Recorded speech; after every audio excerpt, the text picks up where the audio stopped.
En France, aujourd'hui, on recense 60 000 nouveaux cas de cancer du sein par an. C'est énorme. Mais la mortalité, elle a reculé à cause des campagnes de dépistage, mais aussi du diagnostic précoce et du traitement précoce.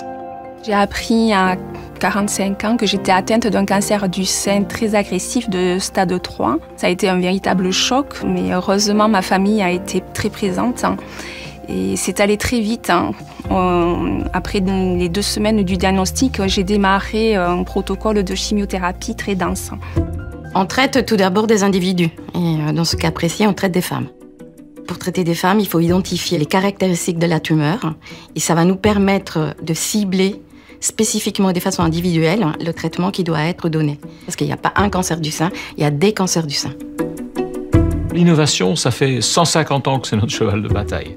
C'est vraiment le cœur de notre métier. Je pense que ce qui fait notre particularité, c'est le niveau d'engagement qu'on a. En fait, nous réinvestissons 27% de notre chiffre d'affaires, ce qui est énorme, dans la recherche et le développement pour amener ces solutions innovantes. Après la chimiothérapie, tous les examens que j'ai effectués étaient très bons. Sauf que j'ai eu une mastectomie et après la mastectomie, il est apparu qu'il y avait encore des cellules cancéreuses. Mais j'ai eu beaucoup de chance car en fait, on m'a proposé un traitement innovant à proximité de chez moi à Toulouse.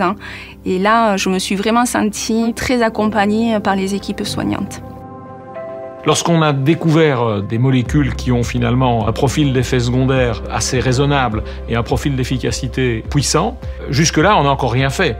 On a imaginé une innovation, mais elle n'a pas encore d'impact. Ce qui est important, c'est la mise à disposition de celle-ci pour pouvoir finalement modifier, impacter la vie des patients qu'on touche. J'ai vu mon oncologue il y a 3 semaines. Elle m'a dit qu'à l'heure actuelle, elle considérait que j'étais en rémission. Donc, il a fallu quand même 5 ans pour que j'entende ce mot-là. Ça me donne de l'espoir dans les futurs traitements pour les femmes qui seront atteintes par un cancer du sein.